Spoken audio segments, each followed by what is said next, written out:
Let's get into our next topic. Should there be bigger pay rises for teachers? 0207 862 2222 is the number that you need. A top education charity has urged the government to tackle teacher shortages by boosting salaries. The National Foundation for Education Research has called for a fully funded increase above 3% for the next financial year, followed by a raise of at least 6.1% from 2026 to 2029. Now, they warn that struggles to recruit and recruit teachers in England are resulting in larger class sizes and more unqualified staff, posing a substantial risk to children's education.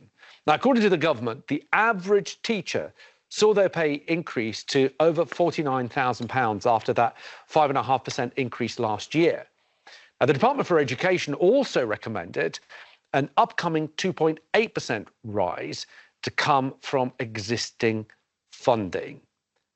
Bobby, I can imagine that you are pro this, but can you justify it for us?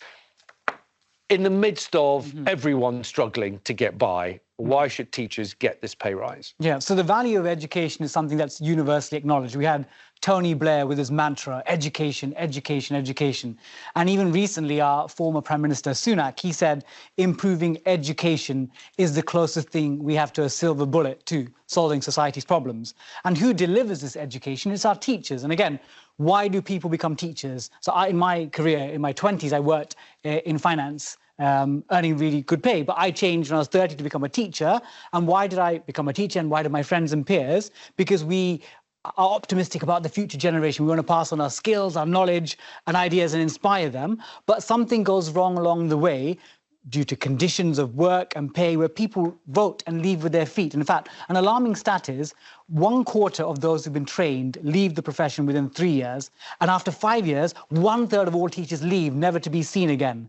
And ultimately, what this happens is that this impacts the quality of our teaching of young people because class sizes are getting larger, there's more behaviour problems. And then if UK is to stand on its feet in the 21st century, we need an educated workforce. And that starts by having teachers that are well qualified, paid well, so they've got a responsible salary. But if we're not paying our teachers properly, we're going to see this continued exodus of people from the profession. Angela? Well, I mean, just to give people an idea at home, nurses are on average pay between £24,000 and £41,000. GPs, £68,000 to £105,000. Train drivers, £53,000 to £87,000. Teachers do seem to be on the lower end of that paid structure, if you like. I think that teaching is an incredibly noble profession, and I think they are a critical part of us being a high-functioning and, you know, interdependent society. We need to give our children the best start in life, but we should not be weaponising children's education. And the problem is, as you said at the beginning, you know, we know that public finances are stretched. We know that if we keep having these inflation-busting pay rises across all the public sector, it's going to drive up inflation. You know, it's also a very stable job. You can get 13 weeks holiday. I know teachers say they work during the holiday. I've known plenty of teachers who've been away for 4 or 5 weeks during the summer. OK, they've got one of the most generous pensions, you know, because of the public sector. I'm not saying that teachers don't deserve to be rewarded for what they do, but I think there has to be a sensible element to that. I mean, you gave up, respectfully, you gave up a very lucrative, as you've indicated, career in the city. Also a chartered accountant. You're an incredibly intelligent person. It sounds incredibly patronising. But you know what I mean? With that kind of brilliant mathematical brain, you could have optimise that and commoditise that in a very, very solvent way. You chose to go into teaching because you recognise that it's a vocation. Now, I'm not saying that we should sort of trash that and sort of make use of the fact that people are going into noble reasons. We can't take advantage of someone's goodwill. We can't. But in the private sector, you know, there's so much unpredictability in a job. You don't get those kind of holidays. You don't get kind of reliable pension. Let me, just before we go to the calls, let me go back to you with you know, the holidays, which is something that always comes up when we talk about teachers and their pay. Oh, they get holidays, they get good pensions. How do you feel about that every time you hear it? So the way I think about it is, again, simple economics terms. If it was so great, supply and demand, we'd find that schools are oversubscribed, teacher training programs are, filled to the rafters because everyone wants that job. But one, we don't get enough people applying to be teachers, which is why there's a shortfall. And people, when they join the profession, they realize, actually, maybe I do get the holidays, but it's not worth the stress. I could earn an equivalent 50K with a much easier job without the headache. But you've just pinpointed something that we haven't touched upon so far.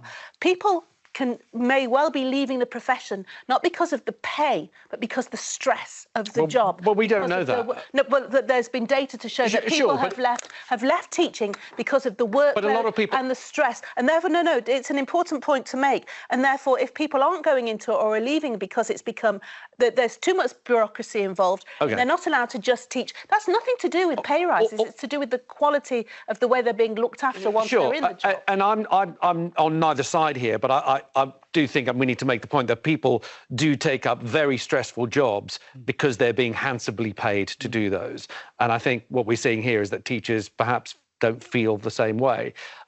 Mark in Cheshire has got in touch. Mark, good morning. Should teachers get an extra bit of a pay rise? Do you think that would be fair? I think it's a necessity, to be honest. I'm an ex-head teacher. I now work in a supermarket. I worked as a teacher and head teacher for 30 years. My deputy head, who was an amazing teacher, now works in a supermarket. And the panel are absolutely correct. It's down to the stress, the bureaucracy. And every teacher I speak to loves their job in terms of standing in front of the class and teaching. But it's all the work they have to do outside of that that is pushing people out of the profession. Do you think that if they were paid more, they would put up with the stress? I believe that if they were paid more and the bureaucracy was lessened, maybe. But when I speak to teachers, even when I'm working in a supermarket and I speak to teachers that come in, there are so many of them, such a high percentage, just want to leave the profession. I had a customer last week who said that they would really love my job and they were a teacher. So it's a profession that if we don't do something quick is going to die. OK, Mark, thank you for that. I've got to move on to Michael, who's got in touch from Dover. Michael, welcome to the show. Good morning. Do you think we should be paying teachers a bit more? Morning. I don't believe pay is the priority. We have to go back. And you had a caller a few weeks ago who was a teacher and saying she's going to leave the profession because she couldn't cope. And I believe there should be greater emphasis on interviewing students who want to go into teacher training. They should have a presence about them where they can take command, respect in the classroom. I've got a brother-in-law who works in a school. He's not a teacher, but he deals with the students that are thrown out of a class for disruption and what have you. He has no nonsense because he's got the persona to take control of the situation. Too many teachers are unable to present themselves in a commanding fashion. Okay. And I think the problem is at recruiting stages of students going into teacher training. Okay, and that's Michael, why you've got people leaving because they can't cope with supervising children. I take your point, Michael. Thank you for making that point. Interesting thoughts. I mean, the take seems to be that it's not the right people that are going in. They perhaps can't handle the classes, can't impose their authority. Interesting point of view. Thank you for that. Ian in Cornwall. Ian, good morning. What are your thoughts? Should teachers be paid a bit more? Absolutely. Good morning to the show. Love the show. I'm a retired deputy head. I did 30 years in East London. Right. And very challenging, but that was part of the job. It was great fun. And you got a real sense of reward out of it when you saw those kids going through. But there is an easy way of giving teachers a really good pay rise. Mm-hmm. And that is when you sign up and you get on with your first full-time job, You sign a contract which maybe takes you to sign on for a minimum of 5 or 6 years. Right. At the end of that 5 or 6 years, your student loan is done away with.